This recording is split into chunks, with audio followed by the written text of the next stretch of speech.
ማንም ሰው ምድር ላይ ሲመጣ የራስ ቅል ይሄ ነው አይደል? አይደለም ወይ? ስከል ቦን ይሄ ስከል ራስ ቅል ከዚህ ጀምራችሁ እስከዚህ ድረስ ብትቆጥሩ የሳይንቲፊክ ፕሩፍ የሆነ ነው የምነግራችሁ። ዝም ብሎ የሆነ አይደለም። ሰው ዝም ብሎ የሆነ አይደለም። እያንዳንዱ ስሩ ምስጢር አለው። ወደዛ ውስጥ አልገባም፣ ግራ ነው የሚገባችሁ። 33 ነው። አይደንቅም? ስንት ነው? ድገመው እስቲ። በቃ ቨርተብሬ የጀርባ አጥንት ቁጥር እያንዳንድሽ 33 ነው። እድሜው ነው እዚህ ላይ የታተመው።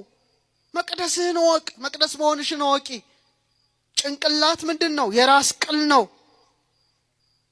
በራስ ቅል ጎልጎታ በ33 ዘመኑ መድኃኔ ዓለም ክርስቶስ እንደተሰቀለ ዛሬም በእያንዳንዱ ክርስቲያን ርዕሰ ልቡና ላይ መስቀሉ ተተክሏል። ይቀጠበብ ታለቃ እያሌው ታምሮ በረከታቸው ይደርብን። ከዚህ ዓለም የተለዩ አንጋፋ ሊቅ ነበሩ። የራስ ቅል የሚባል የመድኃኔ ዓለም ዕለት የሰበኩ ስብከት አለ። ድንቅ ስብከት ነው። ዩቲዩብ ላይ አድምጡት አለ። በጣም ያስደንቅ ስብከት ነው። ምን አሉ? የራስ ቅል ጎልጎታ ላይ ጌታችን አንዴ ነው የተሰቀለው አሉ። በእያንዳንዱ ክርስቲያን ራስ ላይ ግን ሁሌ እንደተሰቀለ ነው። የመምህር ዘላለም ራስ ጎልጎታ ነበር። ሁሌ ክርስቶስ ተሰቅሎባቸዋል። የኛ ትንሽ ወዝወዝ ይላል። ጭንቅላታችን ስትመለከቱት ይሄ የተባለበት ህዋስ አቤት! እኔ ፊቴን በመስታወት ሳየው እንዴት እንደምደሰት ሁል ጊዜ ስለ ውበቱ አይደለም፣ እግዚአብሔር ያስቀመጠው ምስጢር ከመረዳት ጋር። የጌታ የስቅለቱን ስዕል ስታዩ አንድ ጭንቅላት ታያላችኋል አይደለ? ስሩ አዎ፣ ጭንቅላቱ የማን ይመስላችኋል? የአዳም። አዳም 22ኛ ፍጥረት አድርጎ እግዚአብሔር ፈጠረው። አዳማውያን ይሆን ሁላችንም አባታችንን አዳምን መምሰል ስላለብን እያንዳንዱ ሰው ምድር ላይ ሲመጣ የጭንቅላታችን አጥንት ቁጥር 22 ነው። የሰማችሁኝ ነው? ስካል ቦንስ ነምበር ኦፍ ስካል ቦንስ ዩስቲ ቴክኖሎጂ ተጠቅሞ 22 የራስ ቅል አጥንት ነው ያለው። በ22ቱ ስሞቹ አምሳል፣ በአሌፋቱ አምሳል። ታዲያ የመምህር ራሶች 22ቱ የእግዚአብሔር ስሞች የሚነበብባቸው ጽላቶች ነበሩ ማለት ነው። አዎ ነበሩ።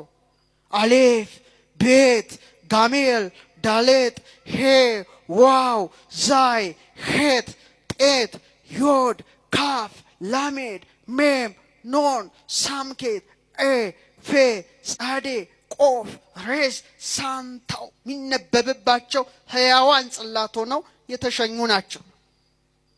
ራሳችን ብዙ ኃጢአት ሰርቷል፣ ተንኮል አስቧል፣ ለወንድም ለእህት ክፋትን አስቧል።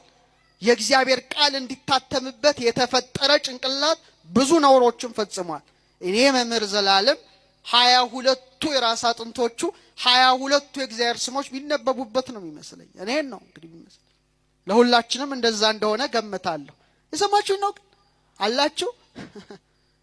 ሌላው አንድ ነገር በነገራችሁ ትደነቃላችሁ። ጭንቅላት ሲከፈት ለካ የሰው ልጅ ምን ያህል ታላቅ ቅዱስ ፍጡር ነው ተብሎ ዓለምን ያስባለ ሳይንቲስቶችን እጃቸውን ባፋቸው ላይ ያስጫነ እኔም አንተም አንቺም ሁሌ ስንሰማው የሚያስደንቅ ነገር ልንገራችሁ። ይሄን ማስተማር በፕሮጀክተር ነበር እያሳየ። በእውነት ልክ ጭንቅላት ሲከፈት ምን እንዳለ ታውቃላችሁ? በጣም የሚያበራ በጣም የሚፍለቀለቅ ዘይት አለ። ወደ ታች ይወርዳል። መጀመሪያ ከዚህ ጋር ነው የሚመጣው። ከዚህ ጋር ይመጣል፣ ብድግ ይላል። 33ቱን አጥንት ያልፍና ጭንቅላት ላይ ምን ይሆናል? ይፍለቀለቃል። ሳይንቲስቶቹ ይሄ ነገር አሉ። ሁሉም እኮ ይታወቃል። እኛንን ማናውቀው ወይ ከትምህርቱ የለን፣ ወይ ከሳይንሱ የለን፣ ወይ ከሃይማኖት እውቀት የለን። በጣም ተቸግረናል። ይሄ ያሉ ክራይስት ኦይል ነው አሉ ዮሐንስ። እነሱ ባይሉትም ዮሐንስ ነግሮናል። እያንዳንዳችሁ ከቅዱሱ ቅባት ተቀብላችኋል፣ እውነት ነው አለ። ምን ተባለ? ክራይስት ኦይል ክርስቶስ ቅቡ ማለት አለ መሲህ የሱ ዘይት ተባለ። ግን የሚደንቃችሁ እሱ አይምሰላችሁ 3 ቀን ስንት ቀን 3 ቀን እዚህ ጋር ይቆይና ወደ ላይ ይወጣል። በወር 3 ቀን እንዴ ክርስቶስ ከዚህ እኮ ነው የሚወርደው። ልክ ከሰማይ ሰማያት ጌታ እንደወረደ ከዛ እዚህ ጋር 3 ቀን ቆይቶ እንደገና ይወጣል። ጌታ በመቃብር ስንት ቀን አደረ? 3 መዓል 3 ሌሊት እንደገና ይወጣል። ምን ትለዋለህ እንዴ? ትልቅ መቅደስ ነን። እንደገና ጭንቅላት ሲከፈት የሕይወት ዛፍ ነጭ ዛፍ አለ እዚህ ጋር ነጭ ዛፍ ትሪ ኦፍ ላይፍ አሉት ሳይንቲስቶቹ። ነው መንፈስ ቅዱስ ነው የሚያናግራቸው ሌላ አይምሰል ሰርጀንቶች። ትሪ ኦፍ ላይፍ የሕይወት ዛፍ ነጭ ነው። እንደ ከነዓን ማር እንደ ከነዓን ወተት የመሰለ ይፍለቀለቃል እዚህ ውስጥ። ይሄ ሲቆም ነው ሰው የሚቆመው። ሴሎችን እንደ ሙጫ አጣብቆ ያዘ ያንተንም የኔንም ህዋስ ላሚኒን ፕሮቲን ይባላል። ዛሬ እንማረው እስቲ። ጉግል አድርገው። ምንድነው የያዛችሁት? ሞባይል ቲክቶክ ወሬ ስናደምጥ ይመሻል ይነጋል እንጠራለን። ላሚኒን ክሮስ ጉግል አድርገ ስትመለከት ጌታ እጁን ዘርግቶ እንደተሰቀለ ነው የሚያሳይ። ሁሉ በእርሱ ተጋጥሟል አለ ቅዱስ ጳውሎስ ቆላስይስ ላይ። ያ ሲቆም ቆመ። ለካ ህይወታችን ክርስቶስ ነው። ብንኖር የክርስቶስ ነን፣ ብንሞትም የማን ነን? የክርስቶስ ነን። ስጋችን የሱ አደባባይ፣ ነፍሳችን የሱ ቅድስት፣ መንፈሳችን የሱ ቅድስተ ቅዱሳን አድርገን እንድንኖር የተሰራን መቅደሱ ነበርን። ግን አልሆነም። በሬው ይጮሃል፣ በጉ ይጮሃል፣ ርግብ ሻጮች አሉ፣ ገንዘብ ለዋጮች ይተራመሱብናል። እኮ ያትፍቶታ ታጣው ጌታ በፍቅር ጅራፍ ወደሱ እንዲጠራን እነዚህን በሬዎች፣ እነዚህን በጎች፣ እነዚህን ርግቦች፣ እነዚህን ገንዘብ ለዋጮች ከህዋሳታችን እንዲያወጣልን ፈቃዱ ይሁን። የሱ መቅደስ ብቻ አድርጎ ይስራል። እኔ መምህር ሰውነትን በዛ ልክ ነው ማያቸው። የሰማችሁ ነው። ግን ኦርቶዶክሳ ነቃ በሉ እስቲ። በመጨረሻ ይነግራችሁ ላብቃ። 3 ደቂቃ 4 ደቂቃ። ሁሌ በወንጌል አገልግሎት በተገናኘንባቸው አውደ ምህረቶች የወይኔ መጀመሪያ ያስተምራለሁ፣ እሱ ሁለተኛ ያስተምራል። የማስተማር ሂደት ግን አውደ ምህረት ላይ ተቀምጦ እጆቹ መጽሐፍ ቅዱስ ይዘዋል። ሁሌ አሁን ሶሻል ሚዲያ ላይ ፖስት የሆነውን ስታዩ በእጁ ምን ይዟል? አረ መልሱልኝ፣ መጽሐፍ ቅዱስ። በጣም የሚገርም እኮ ነው መጽሐፍ ቅዱስና እጅ ማለት ጽላት ነው። እግዚአብሔር አብ የሙሴን ሕግ በጣታችን የልጁን ሕግ በልባችን ላይ አትሞታል።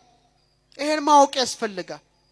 የእግዚአብሔርን ቃል በጣቶች ሰራቸው ማለት ምስጢሩ ምንድነው? ስንት እጆች አሉን? እስቲ ፍጠን አይዞ። ስንት እጆች አሉን? 2 እጆች አሉን። መዳፍን ሰቅለው የያዙ፣ መዳፍን አጽንተው የያዙ። ስንት መዳፎች ግን አሉ? 2 መዳፎቹ ያንዳንዱ መዳፍ ላይ ስንት ጣቶች ተሰክተዋል? 5 ዝም ብሎ መሰለን? ቅርጽ መሰላችሁ እንዴ? ይሄ ዝም ብሎ ሸንተረሩ ለውበት የፈጠረው መሰል አይደለም። ሙሴን ሲና ተራራ ላይ አውጥቶ በ2 ጽላት በአንዱ 5 በአንዱ 5 ትእዛዝ ጽፎ ሰጥቶ ይቅርታ ሙሴ ያን ይዞ ወረደ። ዛሬ ማለት ይሄ ነው። ስንት እጅ አለን? አረ ንገሩኝ። እነዚህ ሁሉ ትእዛዛት አለ በ2 ሕግጋት ተሰቀሉ አለ። ፍቅረ ቢጽ ነው ቀኝ እጅ፣ ፍቅረ እግዚአብሔር ነው ቀኝ እጅ፣ ይቅርታ ፍቅረ ቢጽ ነው ግራ እጅ። እንደ 2 ጽላት 2 መዳፎችን የሰጠ እንደ 10 ቃላት 10 ጣቶችን የሰጠ ማን ነው? እግዚአብሔር ነው። ታዲያ ጽላት መዳፉ ብሉይ ኪዳንና ሐዲስ ኪዳንን አስቀምጦበታል። ትክክለኛ ስራውን ያከናወነ መዳፍ ነው። እኛ በጣቶቻችን የሰራነውን ነገር አስቢ እስቲ። በጣትሽ ምን ሰርተሻል? ምን ሰርተሃል? ይሄ ጣት የሱ ጣቶች ግን ትክክለኛ አትስረቅ፣ አታመንዝር፣ እነዚህ ቃላትን ደርድረው ሁሉ ሰርተዋል። ቆርሰው አጉርሰዋል። ዛሬው ታሪኩ ሲነበብ ራሳችን እንደ መስታወት እንድናይ አድርጎናል። ጣቶቹ ቀደው አልብሰዋል።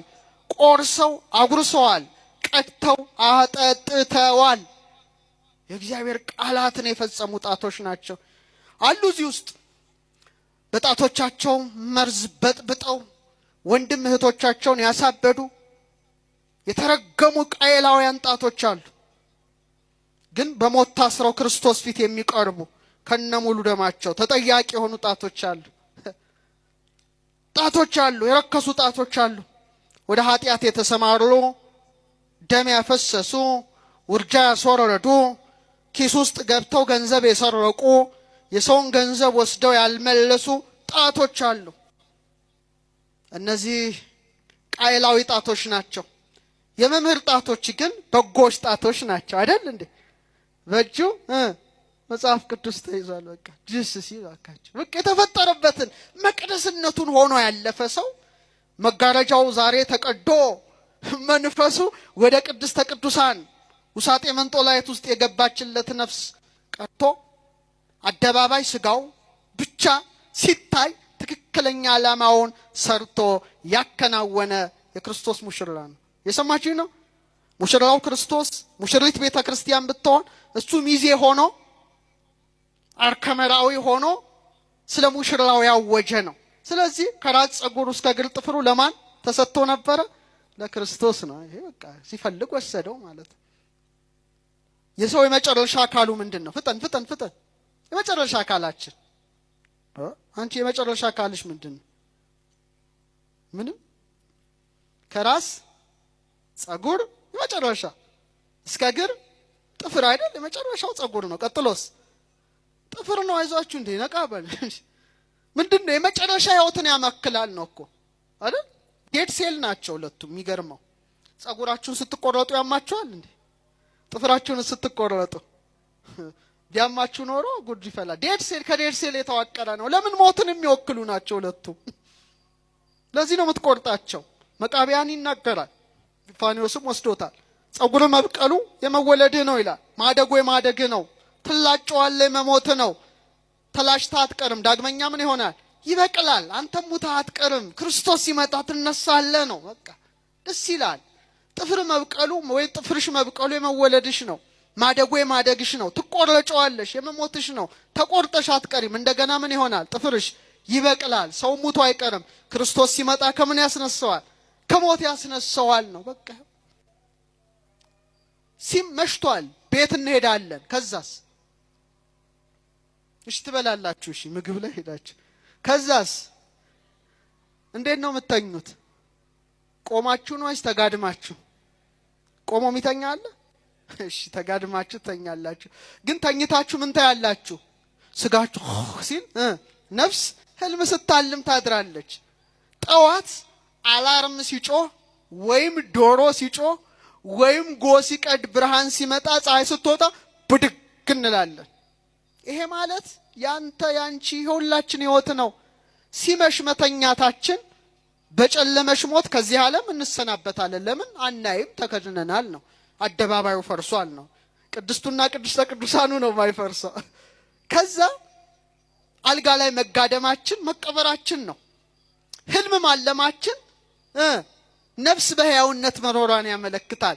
ጠዋት ደወሉ ሲጮህ እንደመነሳት ሚካኤል መለከቱን ያስጮኸዋል። ፀሐይ ስትወጣ እንደመነሳት እውነተኛው ፀሐይ እውነተኛው ብርሃን ምንወደው መድኃኔ ዓለም ይመጣል። ያኔ ከሞት እንቅልፍ ነቃለን። ጳውሎስ ንቃ መዋት ይዘህ ትነውም፣ አንተ የተኛው ሟች ንቃ አለ። ማን ያበራልሃል? ክርስቶስ። በል እስቲ ድገሙት እስቲ ስሙን። ወያበር ለከ ክርስቶስ፣ ክርስቶስ ያበራልሃል አለ። እኔ እንግዲህ ከዋክብቱ ዓለም ስላለው ደግሞ እንደው እነዛም ባላነሳ ቅር ይለኛል። ፀሐይ የኛ ምሳሌ ናት። ወስተ ፀሐይ ሲመጽላሎቶ ይላል ዳዊት። ጥላውን በፀሐይ ላይ ያኖረ የአንድነት ሶስትነት ብቻ አይደለም፣ ያንተም የኔ ነው። ፀሐይ እንደመውጣት ትወለዳለህ። ጠፈር ላይ እንደመኖር ትኖራለህ። ፀሐይ በሰማይ ላይ ደምቆ እንደሚያበራ ደምቀ ትኖራለህ በምድር ላይ። ሰዓቱ ሲደርስ ግን ፀሐይ ትጠልቃለች፣ አንተም ትጠልቃለህ፣ ትለያለህ። ግን ፀሐይ ጠዋት መልሳ ይወጣል። እኛም ሞተን አንቀርም። ፀሐያችን ማን ነው? ክርስቶስ ነው። ሲመጣ ከሞት እንነሳለን። እንዴት ደስ ይላል! እንዴት ደስ ይላል! በመጨረሻም ያን ዛፍን ባላነሳው ቅር ይለዋል። ይሄ ዛፍ አንተን አንቺን ይመስላል። ገበሬ ዘርን ይጥላል ወይም ችግኝ ይተክላል።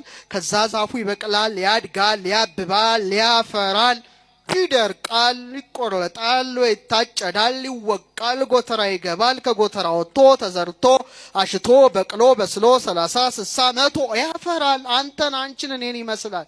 ገበሬ ዘርን ይዞ መሬት እንደሚጥል አንተም እኔም አንቺም ስንጸነስ ከአባት ዘር ወደ እናት ማህፀን ተወረወርን። ለዚህ ነው እናት የምትባለው መሬት። እናት ምድር ነው አባት ምድር?